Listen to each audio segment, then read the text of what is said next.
Welcome back to Killer Fun, where we explore the intersection of crime and entertainment every other week. I'm Christy. And I'm Jackie. And we're so glad that you're with us today. Today, we are talking about the Hulu series, A Murder at the End of the World, Season 1, Episode 1, Home Fatale. Yeah. Maybe she's right. Maybe Darby's right that women like women, because I find Emma Corbin's Darby Hart just so cute. Yes. I really like her. I want to snuggle her.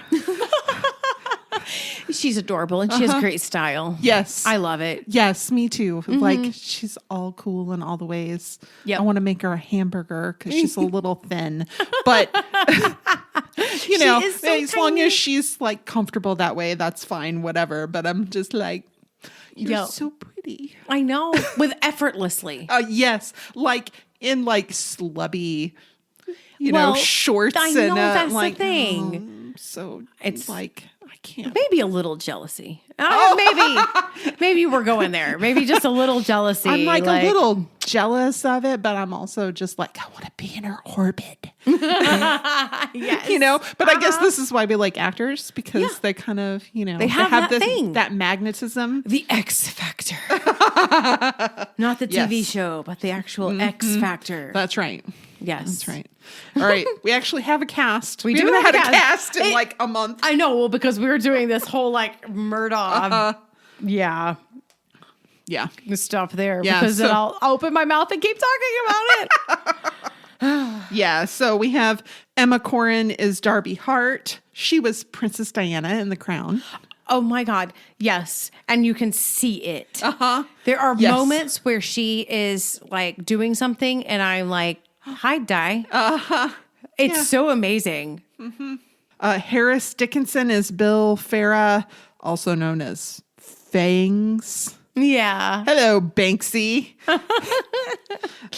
He was the crappy boyfriend Chase in Where the Crawdads Sing. Okay. Don't hate me. Have you not watched it yet? I have not watched it You yet. mentioned it to me. You were like, know. I want to watch that. And I'm like, do. ooh, I do too. And then I saw it was on one of the streaming services that we have. And I think Netflix. And I went and watched it and loved it. Okay, see, I need to do this. Yeah. But I also want to read the book. And I don't have time for that. So I'm going to have to watch the movie. But Just watch the movie. The movie was good. okay, yeah, I do. I want to see it. I enjoyed it. Yeah. Clive Owen is Andy Ronson. He was Bill Clinton in American Crime Story, which I didn't know that. I didn't either, and I've been wanting to watch that. That American Crime Stories and anthology series, but it's not an anthology per episode; it's an anthology per season. So they've done O.J. Simpson. People versus O.J. Simpson. Oh, I saw that. That's the same. It's the same show, but every season they do something different. Okay. Ooh. So they did a Bill Clinton one. I'm trying to remember what else. They've done a few other things that were. Dang, I need to add something well to my list again. Because he's somebody who I recognize, but I'm still scrolling as we talk. I cannot find the thing that I remember him from. He's got that face. You're like, oh yeah, that guy. That guy. I've seen that. And then you look through their credits and you're like, I've seen none of this. Why does this guy look familiar? Yes, and that's Clive Owen. I can't figure it out. He does a good job though. Yeah, he does. I felt like it was acted really well. All the way around. It was really because it was like a big ask. Yeah. This whole thing. It was a big ask. Yeah. Just, you know what I mean? And Britt Marling is Lee Anderson, and she's one of the creators of the show. Okay. And I didn't know that. Also created the OA on Netflix, which she starred in as Prairie Johnson. Okay, see, I watched a handful of OA. So shall I recap? I think you shall recap. All right. Darby's incredibly smart without being too flashy about it. Her curiosity has led her to work as an armchair detective, and she's incredibly effective because she's very techie. She's driven to help missing women not fall through the cracks. She wrote a book about her experiences chasing a suspected serial killer, and while she promotes that work, two things happen. One, she's reminded of her relationship with Bill. It brings it more to the forefront. It's not like she's forgotten it, but It's more top of mind. And she's still kind of processing the emotions surrounding the story in the book and also the end of that relationship. And 2, she's noticed by a tech billionaire and is invited to a quote unquote save the world retreat. The very fancy retreat allows her to meet a hero, reconnect with a person from her past, and put her sleuthing skills to work. I love it. I love it. So thoughts. I had them because this is fun. Yes. I've enjoyed doing this. I know. This is really nice. I took some videos of my thoughts because if I wrote them down, I wouldn't be able to read them. Okay. So I took a little videos of my thoughts, but then I was just in it. So I stopped. But that's fine. But you're good at the writing and you can write down things and they're legible. So that helps a lot. And then you have like really good thoughts. Oh, well, thank you. Yeah. So bring them on. Well, and then maybe we can, footnote it with a few of mine. Yeah, sure. Well, you can always maybe these are thoughts you also had. Yeah. Well, yeah, maybe so. And my little videos, maybe we'll post them. Yeah. Here and there. See. Yeah. Boy, did Darby cut it close when she arrived to her book reading. I thought it was purposeful. I mean, of course it was purposeful. It's rock star-ish. It is absolutely rock star-ish and absolutely purposeful. But if I were the bookstore owner or the manager or whatever, I probably wouldn't have introduced her. Because you didn't see her in the audience? Yeah. I'm Because she snuck in before the introduction. Just barely. But barely. Barely. The whole performance. Oh, it was great. It was beautiful. Yeah. Well, it was so beautiful. And I'm thinking these people in this audience, I'm like, they're in a bookstore and they need to read more books because a bunch of people started to get up and leave as soon as she said she was the daughter of a coroner. And I'm like, what? This is where I'm going to lean in. No, this is the moment you and I both are like, let's find a seat. Yes. Because we would be like, say more about that. Yeah. But I just loved her reading of it. Me too. And I love that she started at the end. Yeah. She said, I'm not supposed to do this. And I'm like, look at Gen Z, just bucking conventions, questioning why we do the things the way we do them and saying that we don't have to do it that way anymore. I know. I kind of love it. It's pretty great. Yeah. The stairs in the basement of the serial killer's first house. Yeah. How did they get out? They knocked him over. I'm like, how are you going to get out? You knocked the stairs down. I still am wondering, how did they get out of that basement? Look at me. Well, look at me. Hear me. You can't see me. For your reference, my wheels are turning as I try to replay these scenes in my head. So they thought that the body was in the slab. They didn't knock it down. They knocked down the wall. Oh, the whole thing came down. I watched it twice. I'm quite sure that. So wait, the scene where the guy points. Yeah, he's still at the top of the stairs. He's just at the top, but there's no stairs there? There's no stairs. Boy, I must have just... You just didn't see that bit? Oh, because they knocked those stairs I remember them knocking the wall down that covered the underneath of the stairs. Yeah, because she tripped on the stairs as she was going down because they were uneven because they'd been poorly rebuilt. And then when they went to go pull open the side, the whole thing came crashing down. The whole thing came down. And I'm like, how did you get out of the basement? I think when I saw the scene about the gun, I just assumed it was shot in a way you didn't see the stairs. So I assumed their presence, that's very interesting. How did they get out? Yeah, I don't know. I guess out a window. Maybe. I don't know. She's pretty thin. So maybe they could climb up. Yeah, I guess. I don't know. That's why they were young when they went and did it. Mm-hmm. Right? Darby gets a suspicious text with a link. And her buddy on the internet tells her, what's the worst that can happen? You can I know you're backed up. You'll just reformat your phone. Yeah. And I'm like, that's not the point. I don't think that the hardware is the problem here. I think it's the information that they're going to get from you. I wouldn't click the link. Yeah, I don't know. Yeah, I like to hear them talk about it. The little debate was cute. Yeah. I don't know what I would have done either, but it was very tempting. Yeah. I mean, yes, but also maybe because write down link. Okay. Sure. Go to an air-gapped computer that's only being connected for the first time with no stored information on it. Ooh, see, that's the way to do it. Type in the link. Yep. So behind your own VPN and all of the stuff, right? Yeah. But like something that hasn't had a previous interaction with the internet, right? Nothing on it. Yeah. Maybe take that step, but no. I mean, I get it. You get a text. It's just easier. Yeah. This is link. why there's a lot of phishing. Anyway. And then that app wants access not only to her microphone and her camera, but the Bluetooth settings. Yeah. And I'm like, maybe I'm a dinosaur, but no way. I don't know. Yeah. She must be very, very confident in her security. Yes, I would guess so. And that if they tried, they couldn't get anything except they might damage things in there. So they should have to redo things. Right. Which takes time. Yeah. Yeah. But when you get a text like that, I mean, that's like, well, obviously, clearly life-changing. Clearly. Oh, yeah. Yes. Ray, the assistant, invites Darby on Andy Ronson's retreat. I'm like, I'm going to need you to be more specific before I say yes. It leaves in 2 weeks. Okay, exactly 2 weeks. And it comes back the week after. Okay, how many days? They were not. No. That was movie logistics. I mean, it really was. Suspend your disbelief logistics. Exactly. Yeah, seriously. Darby excitedly tells her dad that Andy invited her, and he asks what Andy wants from her. Yes. I was like, this is the question. She hasn't thought about it because it's the next logical question. And I swear every person who is either male or young in my house never asks the next question that I think is logical. Logical question. Yeah.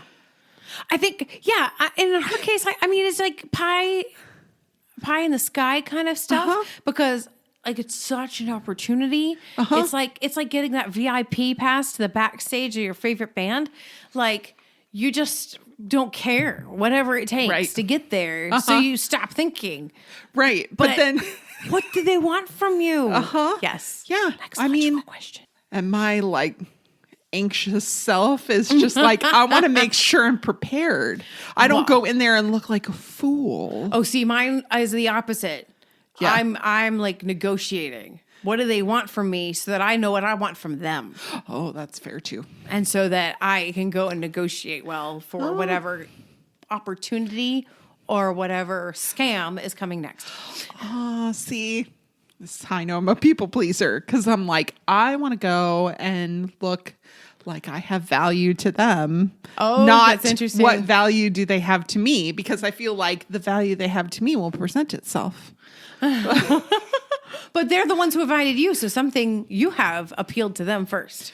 Well, I've not been invited to anything like this. Well, I know. But we put this in the universe. We would like to be. Sure. Send us a scammy looking link, please. Let us click that. Let me find a device I can go click that on. Yeah, I might have an old iPhone lying around. Maybe I can. Yeah, maybe. probably so. So they do a health check before Darby gets on the airplane. Yeah. And they do a temp check, which is like we got normal. And then they do a cheek swab. Yeah, and I was like, what? And I'm like, Darby clones. I mean, Darby clone. They cloned Darby. I'm like, Darby clones. Yes, oh my okay. God. That would be funny. I mean, I thought of all the nefarious stuff yes, too. I do. Like all the DNA that. And all the, Like, what's up with this 23andMe squad right here? I don't get that. No, I can get on an airplane without that. And then Sean Cruz has walked on the moon. But Stanley Kubrick died in 1999. I don't think that Stanley Kubrick faked the moon landing like lots of people seem to think. Right. I don't think so. I don't think so either. It would have been way creepier looking. Yeah, that's true.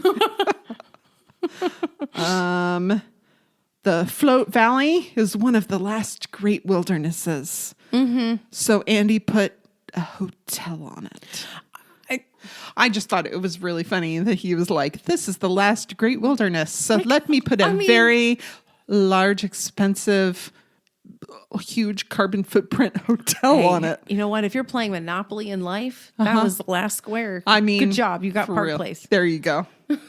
Ray, the AI, offers to run Darby a bath because she's cold. And he knows she's cold because of the ring that she's wearing that acts as the room key.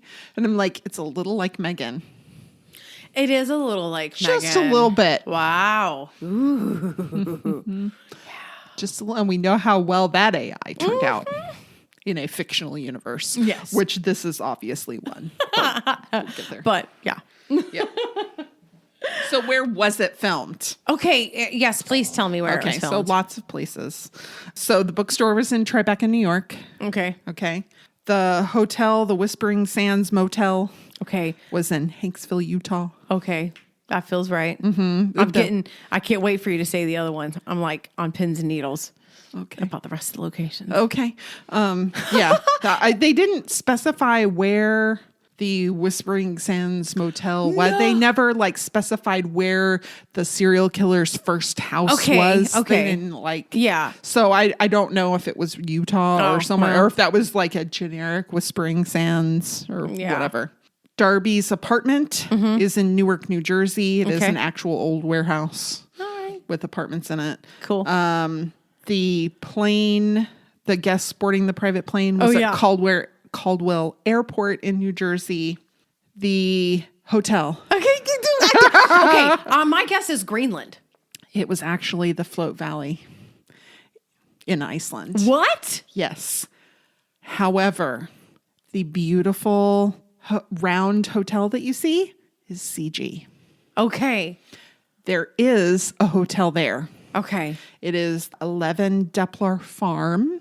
Okay. It is very exclusive. Apparently. And very expensive. It's like $3,100 a night. Is the pool real?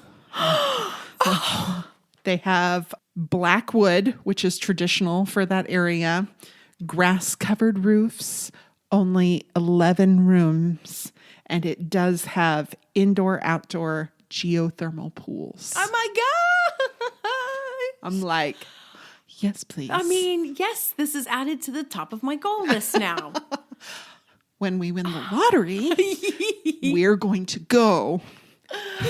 Oh my gosh. Climate footprint be damned. I mean, it's only Iceland. It's a very small place. It is a small place.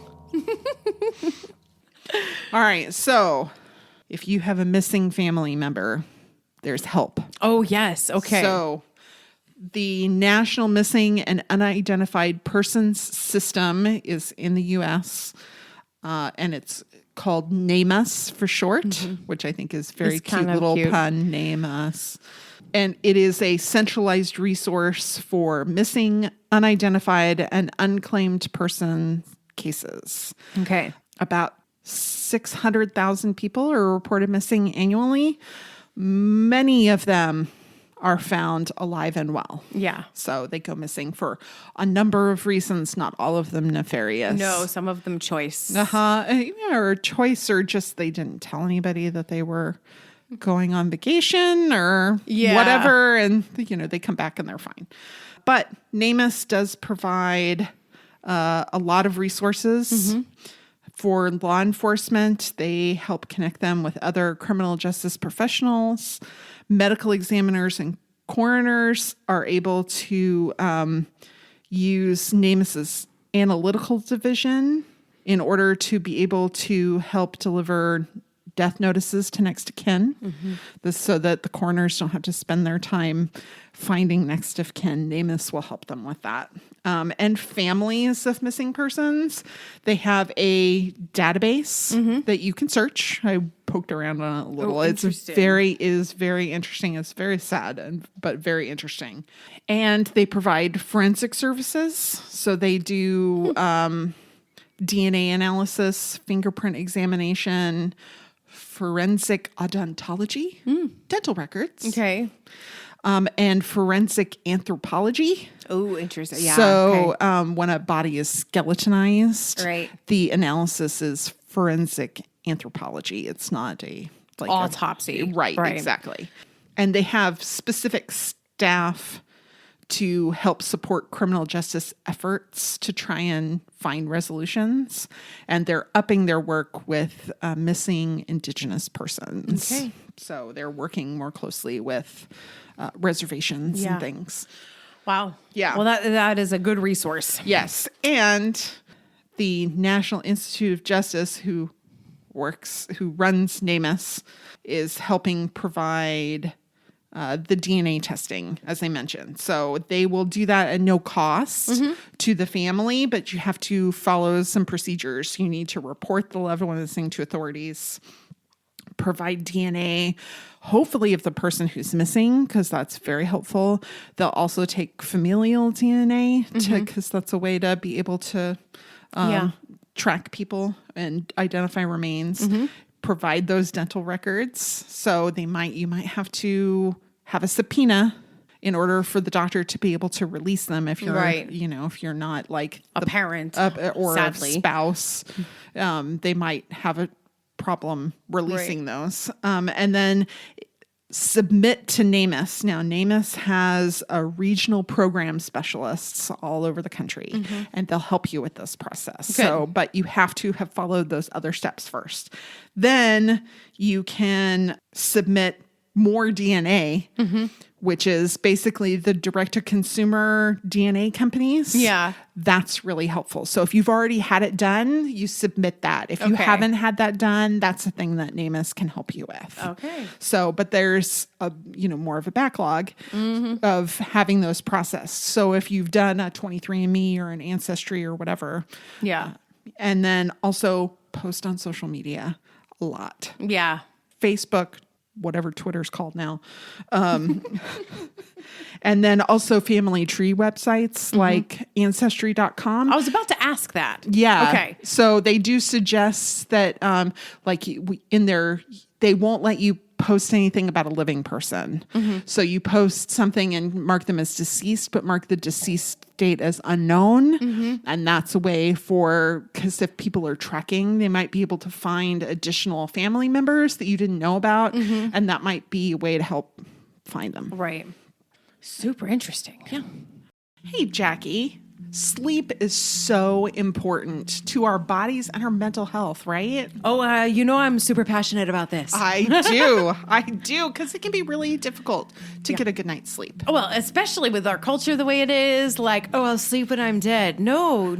You'll be dead because you don't sleep. That's how that works. That's right. We want to get at least 6 or 7 hours of sleep a night, right? Because, for your general adult, that is exactly what we need. Yeah. Sleep hygiene is everything. And I get really nerdy about this, like really fast. So I'm so sorry. But sleep hygiene is so important. And so having a routine that helps us get into our sleep, super important. And that is why we are delighted to be telling you today about our new sponsor, woohoo, host Red Ad. We're talking about Beam Dream. This is a supplement. It's all natural. Man, it's just so great. It's delicious and it helps us with our sleep hygiene. So today, our listeners get a special discount on Beam's Dream Powders, their best-selling hot cocoa for sleep with no added sugar. We know how important that is. No added sugar and no allergens. That's right. It's available in delicious seasonal flavors like cinnamon cacao, sea salt caramel, and white chocolate peppermint. Better sleep has never tasted better. And it is so tasty. It is really tasty. It's yum yum. It's like dark chocolate. It's delicious. And as someone who has a dairy thing, I can't do dairy, so I don't get to eat chocolate a whole lot. I know. This was yum. And you can mix this into water or milk. It's just delightful. A recent clinical study revealed Dream helped 93% of users wake up feeling more refreshed, and 93% reported that Dream helped them get a more restful night's sleep. So if you want to try Beam's best-selling Dream Powder, take advantage of their biggest sale of the year, up to 50% off for a limited time when you go to shopbeam.com/killerfun. The discount is applied at checkout, so there is no code necessary. It could not be easier. That's shopbeam, BEAM.com/killerfun for up to 50% off. And for a killer night's sleep. So here's how it works. Christy wrecks her search history. Hey, NSA, we promise it's nothing more nefarious than a podcast. To find out what's true, some of the psychological motivations behind the characters' actions, and real-life applications that relate to our topic. I have no idea what Christy decided to look up. Could be the same thing that captured my curiosity or something I never thought of. Is it true? So, Lost Nation, Iowa. Yeah, okay. What? Is it real? I know. It is. It is? It's real, and it's real small. Okay. Their population in the 2020 census was 434 people. What? It's real tiny. Wow. However, let me tell you what's not real. What's not real is that Darby's dad was the coroner. Okay. Because Clinton County, Iowa is served by a medical examiner. Okay. So a medical examiner is an appointed position. Mm-hmm. They are medical board certified doctors. Right. They have a certification to be able to do this. Coroners are elected officials. Right. And they do not have to be physicians. They do not have to be forensic pathologists. They do usually have to complete state mandated training, most places. Yeah. So he wouldn't have been the coroner for that because They have a medical examiner. They don't have one. Yes. Okay. It's a tiny town. Yes. It was so tiny. I did what's his name? Wow. You know, I don't remember his name right I now. don't either. Oh, the movie guy. He's cute. Drop it in the comments. I'll figure it out. Okay. Wow. You'll know as soon as I say the name. You're You're gonna be like, oh yeah, wow. wow. He does it in every movie. He's very funny. Oh, okay. Are there 40,000 unidentified bodies? I struggled with that number. Okay. But I struggled with it because I can debate higher, lower, or whatever. So I'm just gonna go ahead and say it's not exactly that, but it's not that far off. Okay. Well, the Bureau of Justice Assistance says that is approximately the right number. Okay, That all at right. any one time, there are approximately 40,000 unidentified bodies in the U.S. It was at a actually time. spot on. Yeah. Okay, wow. But that's an approximate number. I mean, it is an approximate number, but Right. and that's, to be fair, that's how the character presented it as well. Right. You know. Exactly. There are about 4,400 unidentified bodies recovered each year. Mm-hmm. But at any given time, there are about 40,000 unidentified bodies in the U.S. The Bureau of Justice Assistance Missing and Unidentified Human Remains program is, in addition to NamUs, they provide some federal funding to help kind of fill in the gaps where more assistance is needed. Okay. It feels like a lot. I know percentage-wise it's not that much, but it still feels like a lot. It feels like it feels like everything if you know them. Right, So, right. I mean, exactly. that's the thing about yeah. numbers. I mean that's it. I mean, all those statistics are, real people to somebody. I talk to students a lot about this situation where I'm always reminding them that these statistics are an objective observation of the state of whatever topic, and that they are not to personalize them in ways, because sometimes the statistics themselves can feel maybe like they're like attacking. Sure. Can put you on the defensive. Sure. Or make you feel like you're judging people. And I was like, these do not have judgments. These are descriptors and just descriptors of the relation between different factors.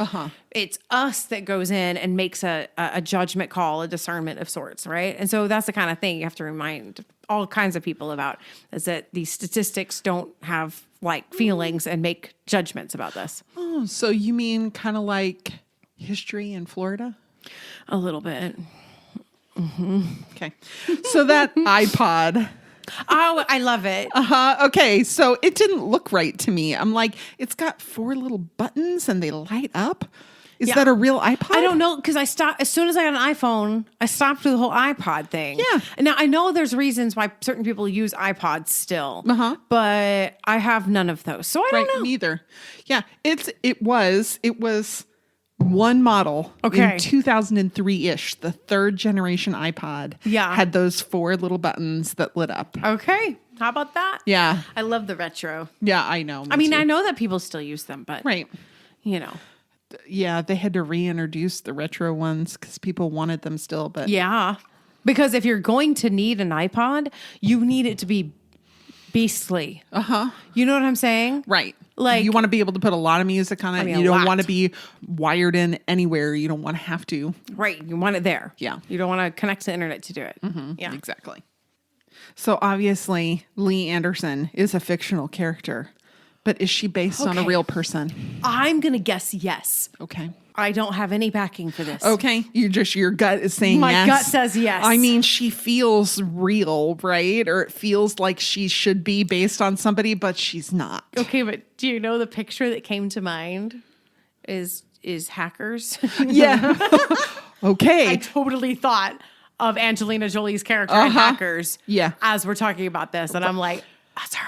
Well, they probably used the same sources for research for that because that Britt Marling said that they did a ton of research about the early days of Hackers. Yeah. And it probably would have read, like I remember there was a very lengthy, in-depth article from like 1989 or something about the like original hackers who were doing things that Hackers itself drew from. Right. I'm sure because they really loved the punk kids who hacked into these major systems and all these things that they did. And while there isn't a specific person, it's a kind of an archetype then. Yes, exactly. Of like that era. Yes. And that the code that they came up with all the time. And also kind of looking at the misogyny end of it, you know, all of that stuff.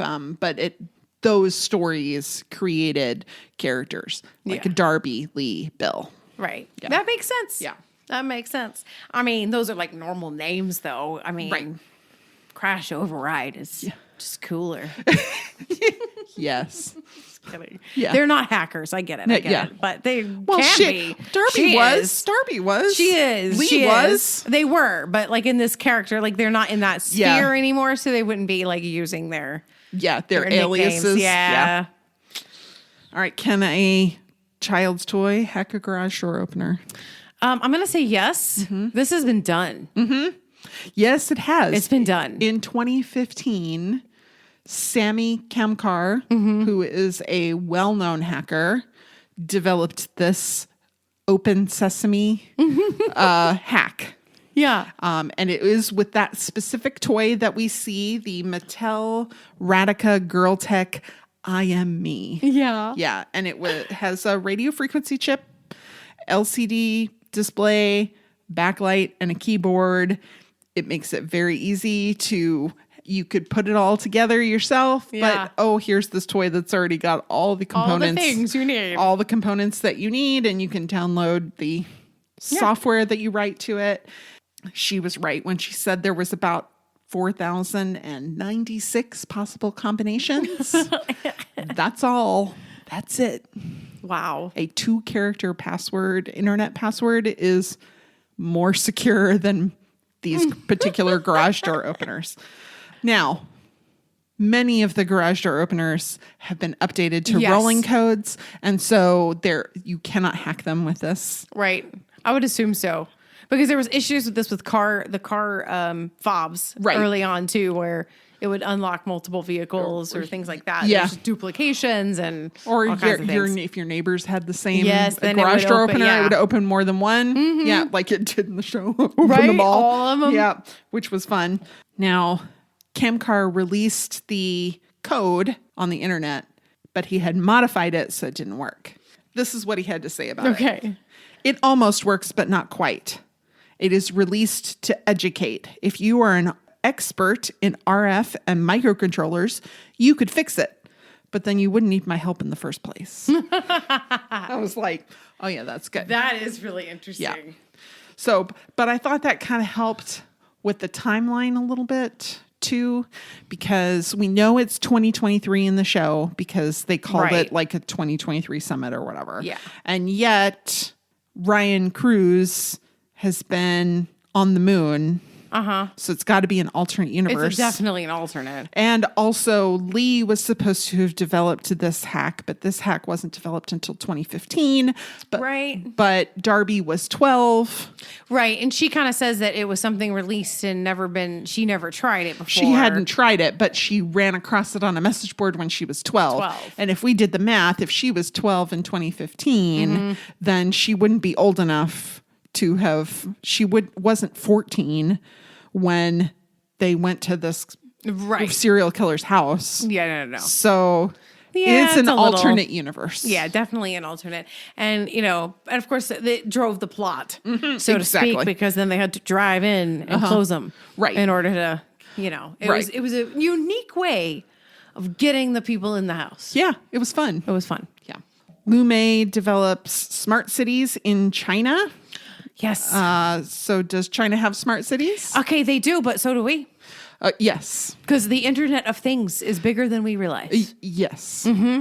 My washer is Denzel Washington, and my dryer is Adam Driver. So that when with the Internet of Things yells at me to move the laundry, it's at least entertaining. Exactly. It's very fun. Yeah. I mean, and it's driving so many things. I don't think it's going the way that some people hoped it would. Because, people. But nevertheless, I mean, smart cities they're going to start changing the way traffic signals are run, and if we can do that, it should be more efficient. But also golf trails. Okay, listen. All right, front page, bottom of the fold. Peachtree City, Georgia was a highlighted town because it's a planned city. Okay. So I know in their terms, they're using smart because as in it's Internet of Things, right? Well, the big deal about that town is that when they built it, they built golf trails everywhere. There's 100 miles of them. Everybody has a golf cart. And so they talked about the difference of life, quality of life, the saving of gas, the saving of money, the lower carbon footprint, the blah, blah, blah, blah, blah. Yeah, because if all you need is some milk, you can hop on your golf cart and go get your milk at the little store that's around the corner. Yeah. And these are super suave golf carts. I mean, all the things. And I mean, wagons, you could do a whole grocery run.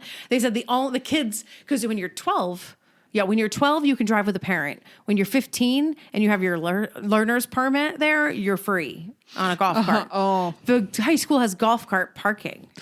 Okay. That's so fun. They said the only thing that's not connected is the movie theater.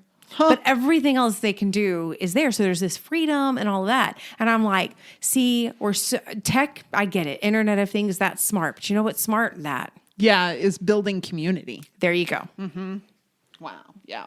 Okay, I digress. Yeah, but smart cities in China are very much what you might think of. They have artificial intelligence, monitoring traffic, self-driving buses and taxis. They allow people to be able to engage with the government and infrastructure on their phones. And they've been developing this and deploying this in China since 2011. I mean, I get it. Yeah. Because when I lived in Korea, this was 06 to 08. Yeah. And then I moved back to the States. I felt like I went backwards in time. Yeah. Yeah. That's super fair. It's driven by the government. Yeah, that's true too.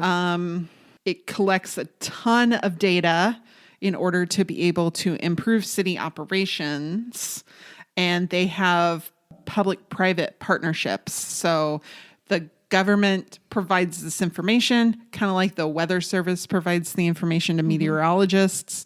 And then apps get developed off of that. Right. So it's sort of that situation over there. But, because China's China, we have a little distrust. We do. Between them. So the companies who are creating this technology in China are having a really hard time outsourcing because the U.S. doesn't trust that. No, we don't do business like that. In fact, I mean, there are good warnings about using apps like Temu and Shein, maybe a little better because they've already gone through the courts, but it's still sort of the same. So there's these kind of applications and these storefronts that are hooked because anything that's private in China is still the government. Right. at the end of the day. Exactly. So they're not being able to export that into the US and other places because we don't want to open backdoor vulnerabilities to the Chinese government. Well, and that's smart. And I feel bad for the people because the people are doing amazing work. You know what I mean? Like, I love the people and what they're doing, and it's like not their fault. Right. But whatever. I digress. But still, they may not be nefarious, but there may be nefarious people who have access to their information. Exactly. So we have to be careful. We have to be careful. Yeah. Exactly.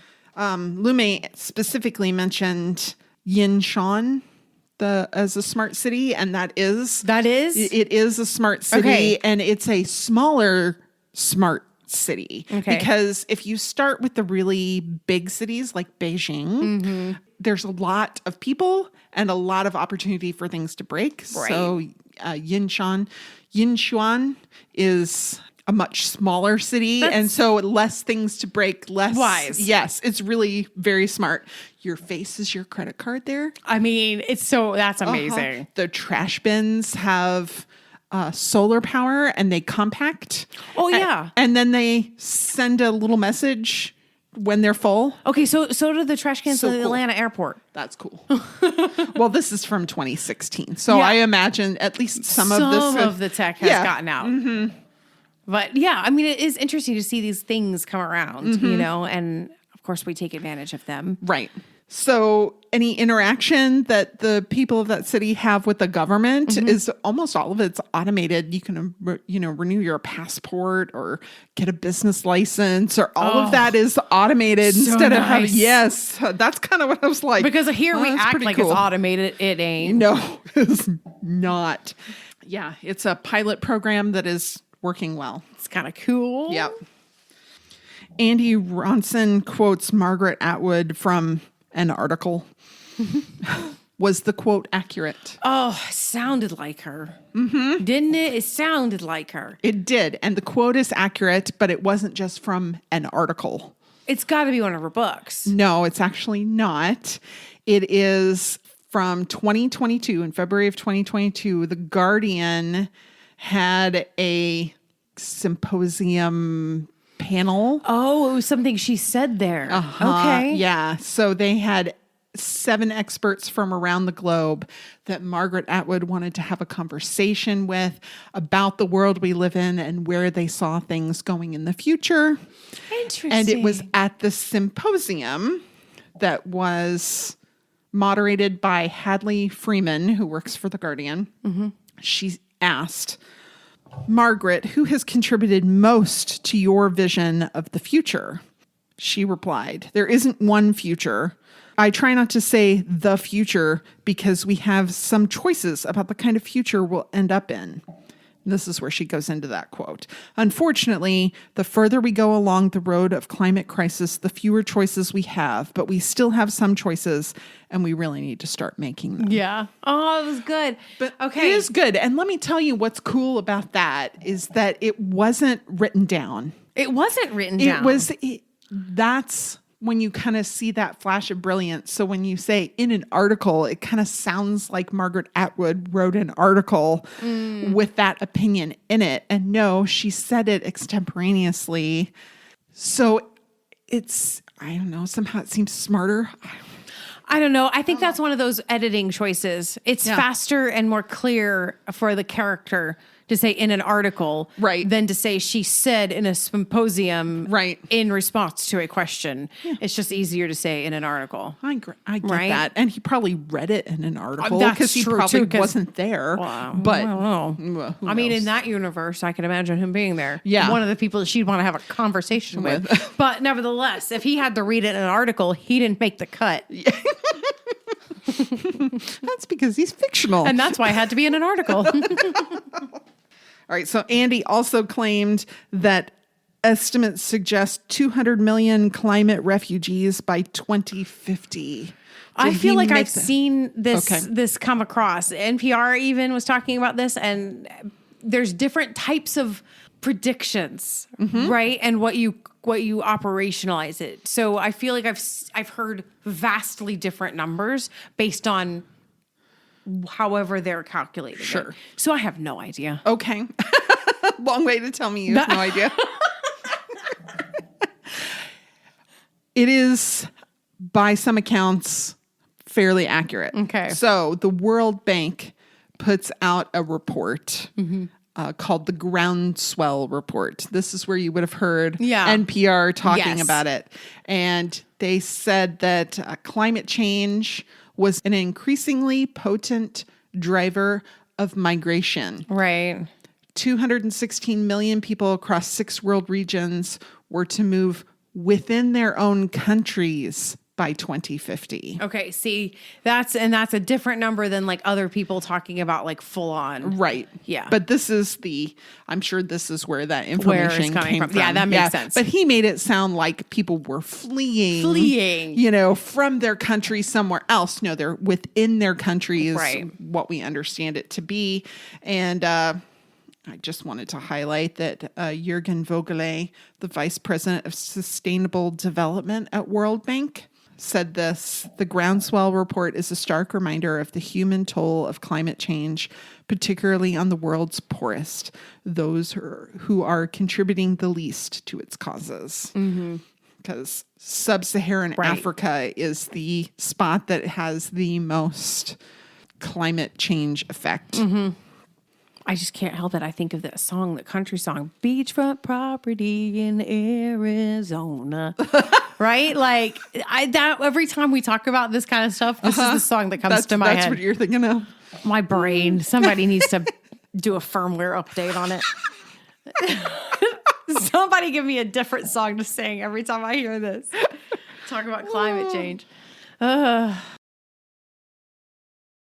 All of the sources that we use to inform our discussion here on Killer Fun Podcast can be found on our social media. Join us on Facebook at Killer Fun Podcast, exploring the intersection of crime and entertainment. You can find us on Twitter at Killer Fun Pod, or you can send us an email at killerfunpodcast@gmail.com, and I'd be happy to share a link to whatever information you're looking for. We love to hear from you. You might learn a little something too. Psychology break. Yes, please. All right. So Darby admits that better choices could have been made while she and Bill were hunting that serial killer, but she couldn't make them at that point. We all make choices that we regret. I love it. I love the recognition that there was a absence of a choice. Right. And it wasn't because she didn't have choices. It's because she couldn't make them in the headspace that she was in. Yeah. Yeah, I love that recognition. That insight was so good. I was like, ooh, yes. Yes, well said. I thought that was really good too. Dr. Juliana Brians wrote an article for Psychology Today, says if you're haunted by regret, you can help alleviate that by asking yourself 3 questions. Okay. The first question that you might ask: in what ways was my decision logical and understandable given the information available at the time? Yes. Yes. There are things you don't know. Yeah. You don't fall into hindsight bias. Right. Exactly. And even if there were negative outcomes that you should have been able to foresee, having a more compassionate view of your past self helps you learn from it better. Right. Than being really critical. Right. Yeah, that makes sense. The second thing that you might ask: what good things came from my decision and what potential outcomes were avoided? Because we tend to look at it as, I should have done this differently. Here's the negative outcome of the decision that I've made. Flip it around. Yeah. What are the good things that came of that decision, even if they weren't what I intended? Right. Yeah. Yeah, and that's a really good piece of advice for most people. I would say put a boundary on that, not if it's extreme. Sure. Yeah, if you're dealing with trauma, right? Like traumatic sort of choices, then this may not be something that maybe that there's help. Not anything positive different you can think of. Yeah, different kind of pathway to healing there and reconciling bad choices and their outcomes. But for most of us dealing with like regret, that makes total sense. Absolutely. And the third question: what does this tell me about the kinds of things I might regret doing or not doing, now when I look back in the future. Yes. That's a part of coping with regret, is taking some sort of corrective action. Mm-hmm. And if you can do that by saying, okay, I understand that I regret that choice that I made in the past, mm-hmm.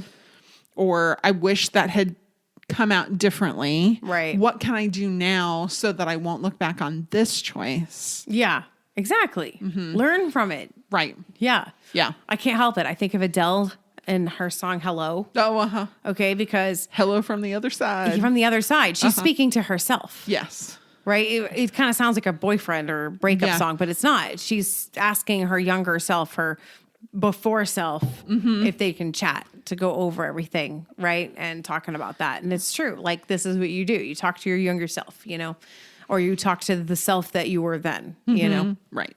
Ruminating on your choices that you regret may or may not be due to a mental illness. But either way, if you ruminate, you might benefit from some help. So let's talk about what rumination is. So it's normal right after an incident to think about it a lot, mm-hmm. and have some big feelings about it. But as time passes, you should think about it less. You should have less intense feelings about that particular event. The whole time heals all wounds thing. And if you have OCD or anxiety, you might be more likely to ruminate, where mm-hmm. you think about that past event and still have a very visceral reaction to it. But it can happen to anybody. Yeah, it can. And if you have that in absence of a mental illness, mm-hmm. recognize that thought cycle, that negative thought cycle, mm-hmm. and try and disrupt it. Mm-hmm.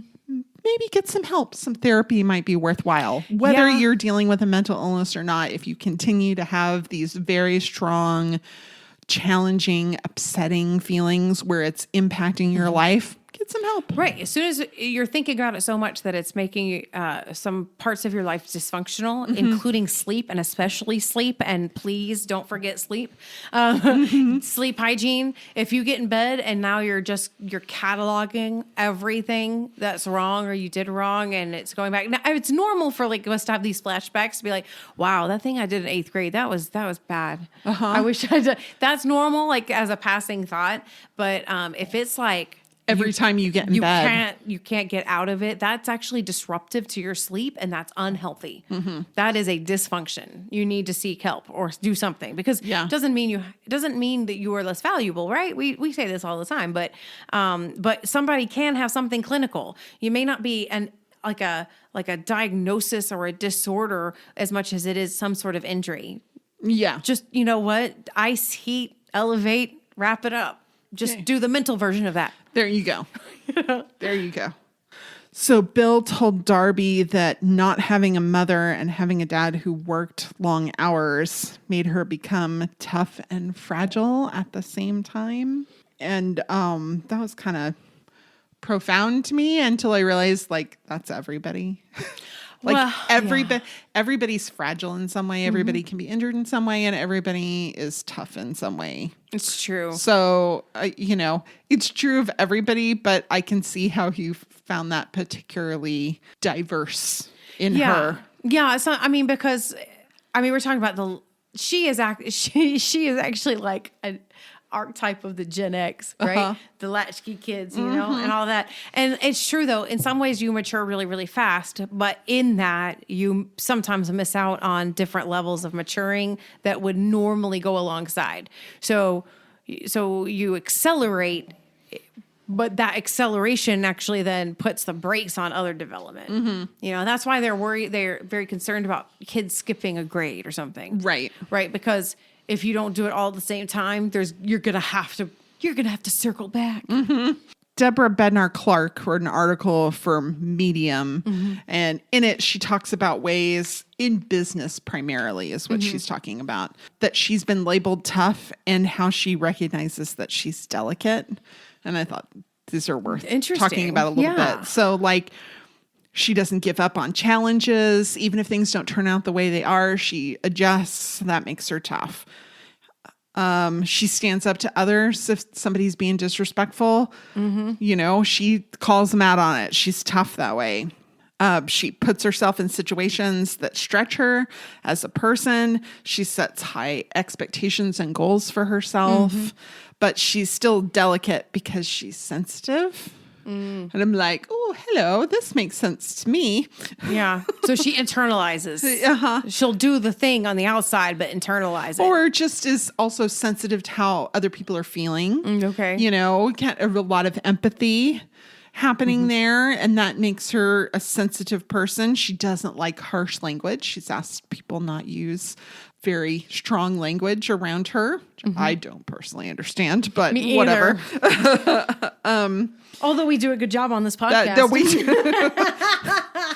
One day we'll have to have an open book behind the scenes. Oh my God. Let me tell you, sometimes it's hard. It is hard. Not to drop something, and she also recognizes how important her self-care is for herself, that she needs this time to recharge and refuel in order to be effective in those. And that in that way, she's like, I see that I'm fragile, but I'm going to care for myself. Right. I'm going to put this boundary up so that I don't break. Right.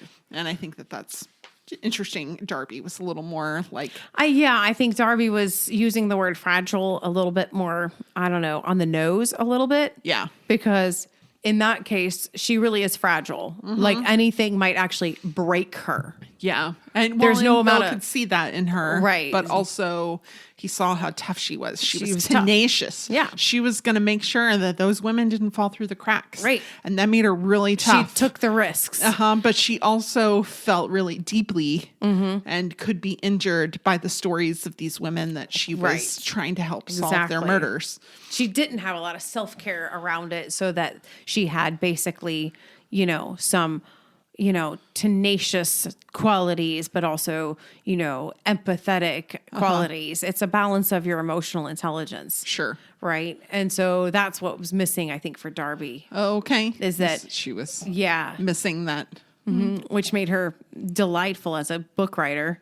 Right. I love the way that she has an insight with that. The character has like a thing about her, So anyways, I don't know. I mean, I don't see her not taking care of herself as much as she seems to purport it. Right.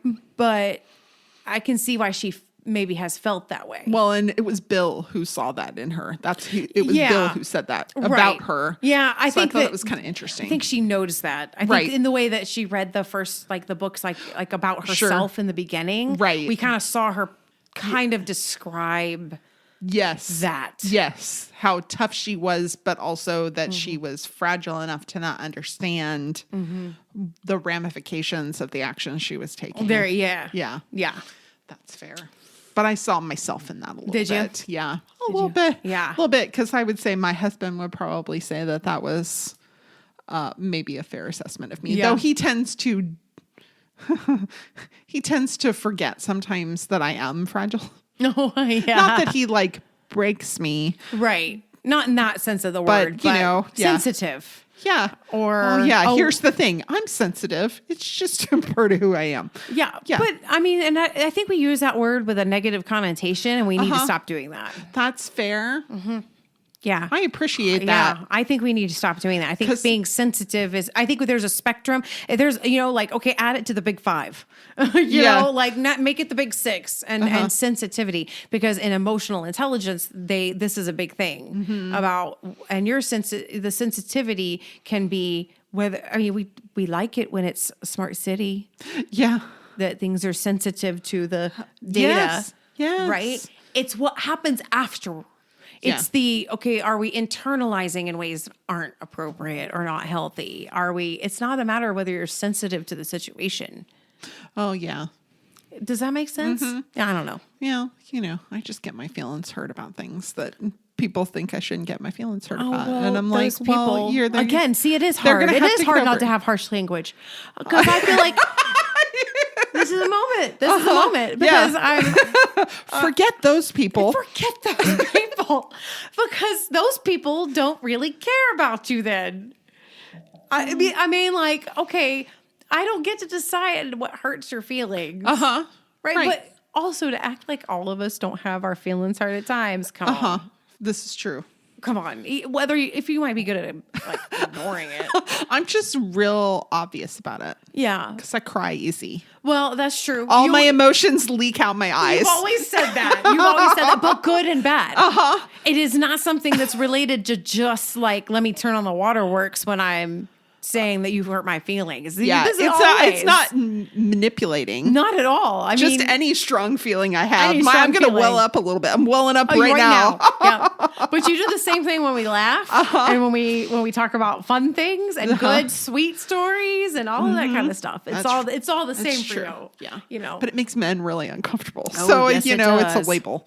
Oh, let me talk about that for a minute. Let's not. Real life. Okay. So many bodies do go unclaimed in the US. So I couldn't find any statistics that suggested that as many bodies as Darby suggested are murder victims who are unidentified or unclaimed. Okay. I couldn't find that. But what I could find was, and now this article is from the Connecticut Health System, and it is pre-pandemic. Okay. So these figures are increased somewhat since then. Yeah. Okay. But a lot of people tend to go unclaimed, the 40,000 bodies. Right. Many of them go unclaimed because they're homeless. Yeah, I was about to... unhoused. Yeah, I was about to say that probably was a big factor. And so they don't know or they don't have any next of kin. Mm-hmm. So there's nobody to collect their body. Right. Another thing that happens, and this has increased because of the pandemic and the opioid crisis, is that the people who should be collecting the bodies can't afford to. Oh, they can't afford to do anything with those bodies. They can't afford to have them cremated. They can't afford to have them buried. So they leave them unclaimed. So they're not responsible. Because once you claim it, you're responsible. You're on the hook. Yeah. So they'll, contact family members and say, this body is here. Thank you for letting me know.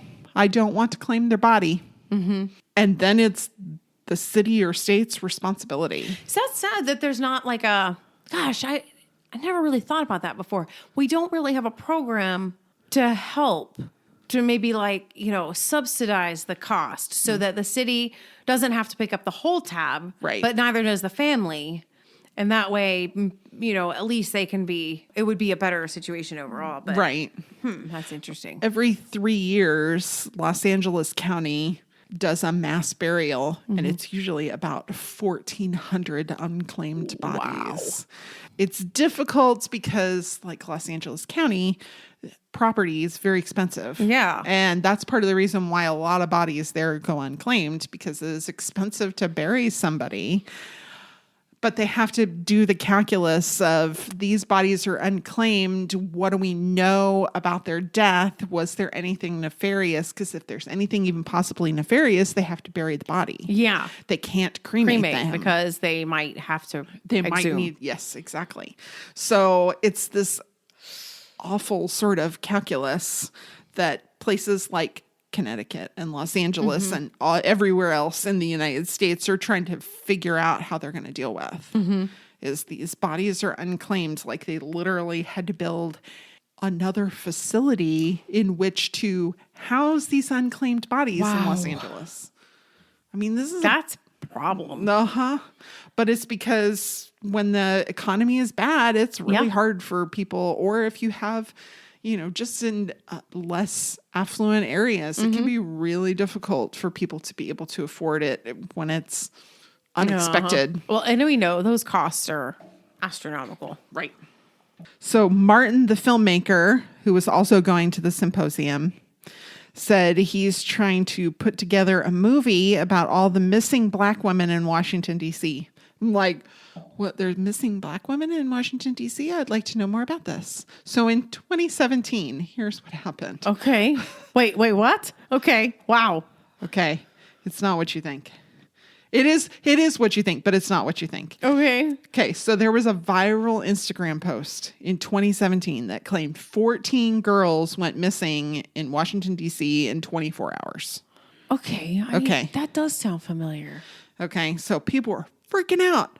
why is the media not picking up on these black girls that 14 of them have gone missing in 24 hours? This is awful. That's not what happened. Okay, what happened?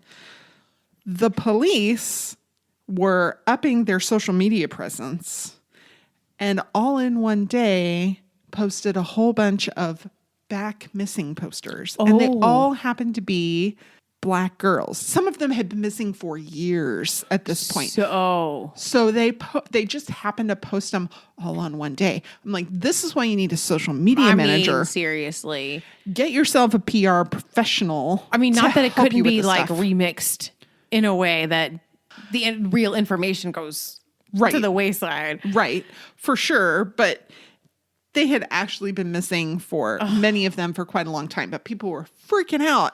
Wow. However, while that incident was a misunderstanding in 2017, black women and girls do go missing at an alarming rate. Oh, so that's very sad. It is really sad. Time had an article in March of 2022 by Treva Lindsay. She reports that black women and girls comprised more than 30% of women and girls reported missing in the U.S., and yet black women and girls constitute only 15% of the U.S. female population. That's a bad statistic.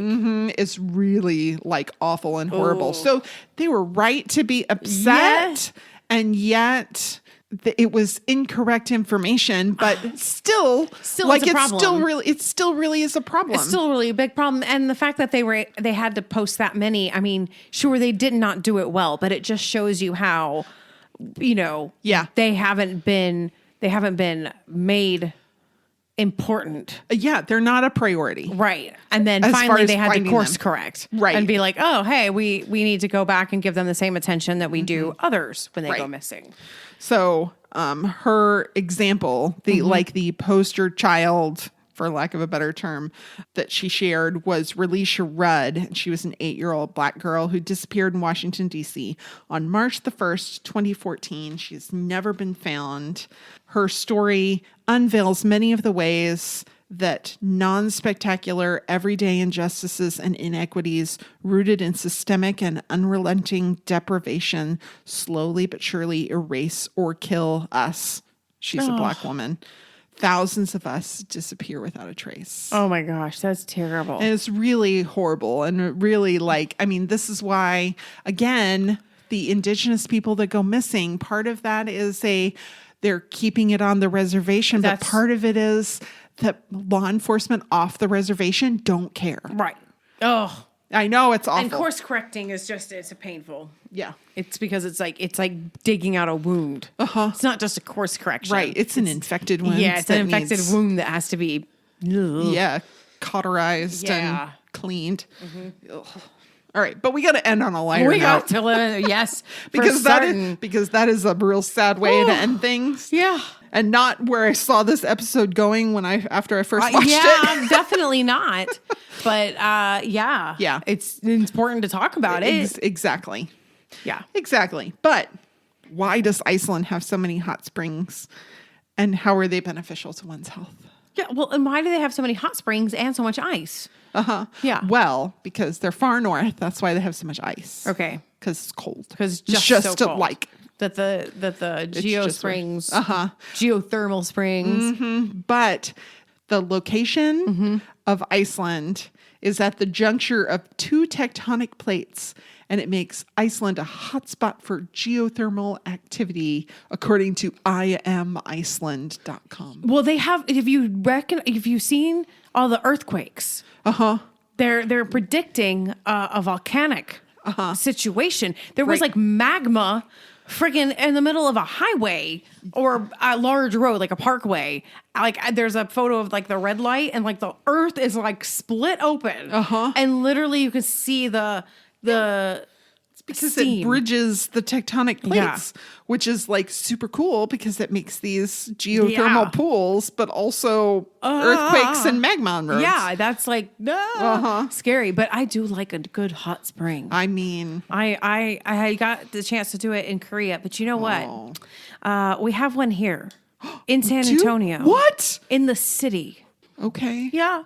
Oh yeah, we're gonna do that.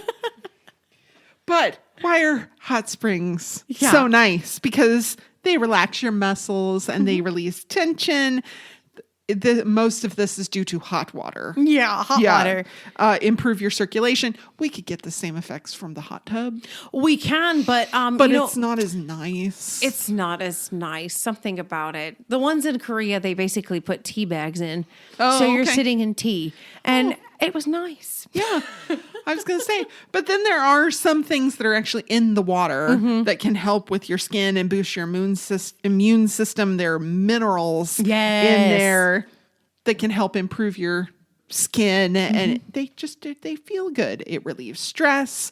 It builds community because, how do you end up in a hot spring? With a bunch of other people. Yeah. Yeah, you visit with them because you're going to take your phone in there. Well, you shouldn't. You shouldn't. Respiratory function can be improved because of the hot steam. It's moist and warm, and many of the hot springs are lukewarm, so they're good for like summertime swimming. Some of them are bath hot, like the one that we see in the Float Valley. And some of them are too hot to swim in, but they provide stunning views because they're so warm with next to the ice. Next to the ice. It's just kind of a good spot to be. Yeah, and they have all the minerals so that it shines a little differently. How nice is that? Swimsuits are required in all of them. Okay. But tops are optional for women. Oh, good. So there you go. Most of them are free. There are a few that have additional amenities like showers and locker rooms and different things like that may have a small fee. So if you're going to Iceland and you want to go into one, you should look and see if they have a fee. But many of them are free. Yeah. The one we went to in Korea required swimsuits outside in the main pools and the main, but each gender had a male and there's a female, bathhouse. Oh yeah. So they had like an indoor part where you could sit in the hot water and just bathe and do the whole thing. And they had like water piped through all different types of showers and baths and different places. And that was, you were not allowed to wear a swimsuit. Oh, okay. It was a different experience. Yeah, I bet fun. so. Yeah. Sounds great. I think my experience was better than my husband's. Oh, did he not appreciate it so much? Not as much. Yeah. In some ways he was just like, maybe the future doesn't look so bright. Oh. But okay. I know that the women in my side were having a grand old time and I was like, okay. Okay. Okay. All right. So next time we're going to do another hunt a killer game. Yay! I'm so excited. Death at a dive bar. I love it. That's going to be our last one before we take a little break for Holiday the holidays. break. But don't forget, we always have new episodes for you while we're on break because there's lots of things that don't make it into the episode. So many. Funny things or interesting things or things that I'm just like, this episode is too long. What do I cut? Yeah. That's fair. That's fair. So always take a listen because you never know. Cool. All right. Well, tell a friend, check out our socials. Yes. And until next time, be safe, be kind, and wash your hands. Da, da, da.